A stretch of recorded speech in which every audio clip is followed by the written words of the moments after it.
Welcome back to Talk of the Town. I'm Karen Allen. I'm here with Juwana Jackson. Thank you so much for joining us again. You're a repeat customer. Yes. And you have a huge heart for young people. Yes. Which I can totally relate to because I feel the same way that you do. And you currently wrote a book. What's the name of the book? The book is called 12 Tips for Talking to Teens, the strategy to get the most out of your teen parenting relationship. Which any parent that just heard that was like, I'm sorry, what? Yeah. I'm sorry, what? Because we know that teen time when we've got teenagers in the home, they're different than when they were at 6, and they're not the same as when they're going to be 20. So it is a very specific time in their life. And so the 12 tips is great because I think every parent says, please just tell me what I need to do. Let's talk about what is the #1 issue that teens, not parents, but teens voice about communicating with parents? Of course, the same issue I had when I was younger. Parents just don't understand. They don't understand what I'm going through. They don't understand what I'm saying. It was different when they were growing up, so they cannot relate to me. That is the one thing that I hear. So when I enter a workshop, I usually wear something that's similar to what the kids are wearing, and they have no idea that I'm old enough to be their parent. And so they're relating to me, and then I use it as a point. You see, things are not so different. You relate to me when you didn't know that I was old enough to be your parent. So it's huge, and I like that you went from the teen aspect because, I think we're always quick to say as parents, like, we don't understand our teens, but what they're saying is, well, you know what, you don't understand us, and we need you to hear us. So let's talk about, out of those 12 tips, what do you think is the most important tip that parents need to know and that maybe teens want us to hear? Yeah, the #1 tip, which is have unconditional love for your teen. You'll need it.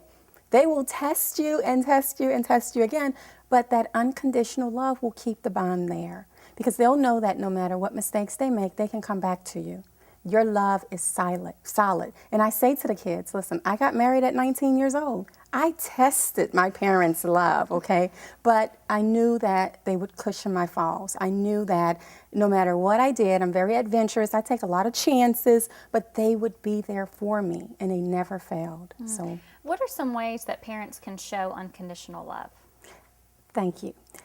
Some ways that they can show unconditional love is being careful with their words. If you're very angry with your kid, you probably want to think about what you're going to say before you actually say it, because those words, once they're out of your mouth, it could very well damage your future relationship. I mean, it could damage things for years. It's like that. I always hear that, the toothpaste, when you squeeze toothpaste and that toothpaste comes out, once it's out, you can't get the toothpaste back in that tube. No matter how hard you try, without breaking the tube open, you can't get those words back in. And I like the idea of we should always think before we say, but when it comes to our kids, it's so interesting.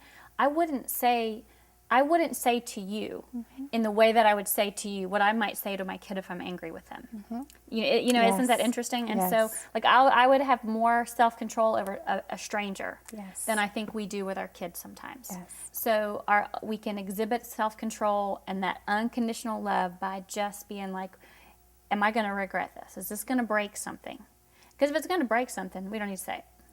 Yeah, okay, so that's a really, really great tip, unconditional love. What is your favorite tip? Because I know after doing the study with these kids and kind of diving in, you have to have a favorite. I do. My favorite is tip number 12. Give yourself permission to be imperfect. Oh. You need it. Yes. If you seek perfection, you are guaranteed to fail. And then it's not as easy to say, hey, I made a mistake because you were trying to be perfect. It just makes parents uncomfortable, and it makes the teens uncomfortable because they don't see you as genuine. Oh, mom never makes a mistake. She does everything right. Every decision is right. I hear the kids saying this, and I'm like, no, I don't think that's what your mom is saying. Oh, no, that's what she's saying. She's never apologized for anything. So, it makes it a little awkward when you're trying to seek that perfection. What do you think it says to a teen when a parent says, I was wrong? I'm sorry, I was wrong. What do you think it means to them? It makes you relatable. They say, okay, so you make mistakes too. And then they want to hear from you because you're being genuine with them. Because you're saying to them, you're not the only one who makes mistakes, and I'm going to need you to have grace on me the way I have grace with you. You know, and so it builds a bond between a parent and a teen when a parent can say, I apologize. It's also very humbling. I've had to do it a few times. Very humbling. It is. It is. Well, and I think the idea of giving yourself permission to not be perfect, you know, that first of all, no one is. I mean, we can try really hard, but we're not going to be. And it sets a standard for our kids that they could never live up to. And when we set that standard of perfection, what does it tell them when they mess up? You know, what does it say to them? That's very that's just a huge standard to live up to. Yes. Perfection.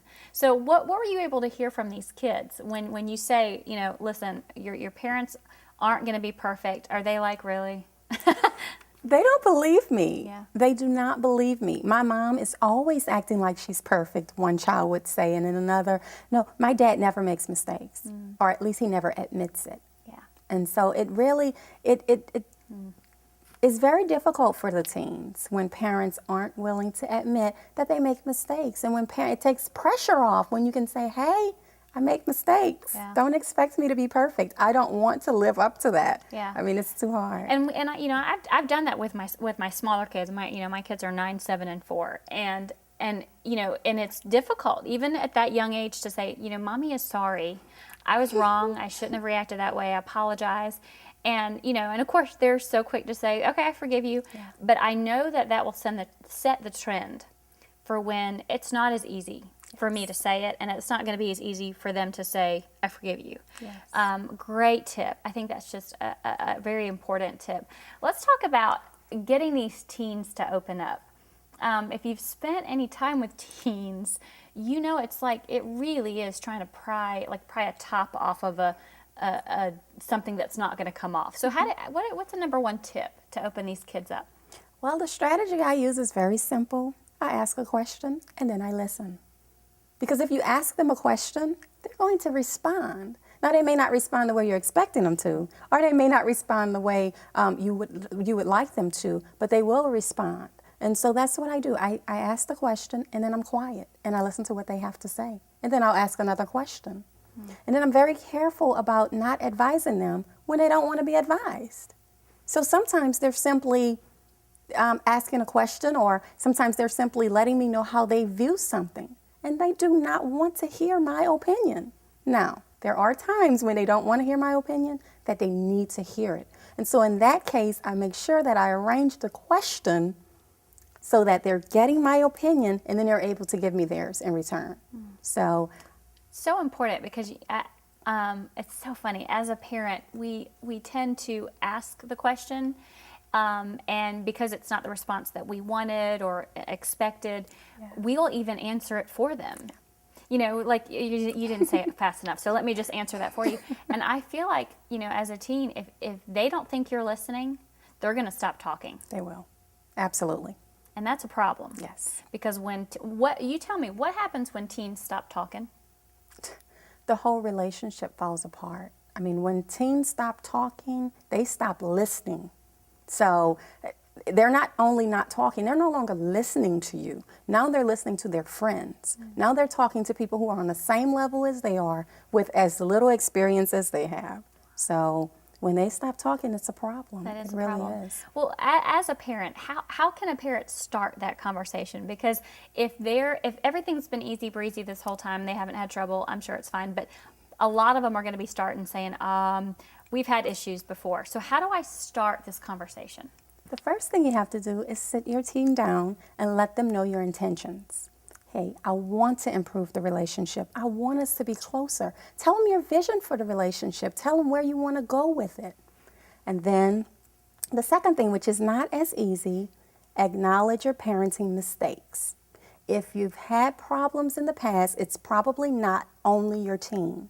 So have a conversation where you're telling them, you know, I apologize for embarrassing you the time I did, or whatever the situation may be, but confess that to move past it. And then ask them a question. Simply ask them, what can I do to draw closer to you, to get closer to you without invading your privacy? Because they're really big on freedom and privacy. So you don't want to cross the line, but you want to be closer. And when you ask this question, they will answer. But some of them who are angry, they'll be resistant, nothing. Or if they think that you do everything perfect, nothing, you can't do anything. In that case, use a different approach. Find something they're interested in and genuinely become interested in it. So if they have a band off in the garage for band practice, do whatever you can to start to build that bond. They'll feel like mom cares, dad cares. They're interested in the things I'm interested in. Now you could have little conversations. You could stick in little questions about whatever during your conversations about their interests. They love talking about their interests. They do. These are great tips. How can our viewers get a copy of your book? Sure. My book is online at www.juwanajackson.com. All right, so they can go there. This is meat. This is just great information, practical information for parents to communicate with their teens in a way that would make both of them proud. So thank you, Juwana, for coming and sharing this. I appreciate it. And thank you for watching. If you have any questions, comments, or maybe even a show idea, you can log on to our website at windertv.org.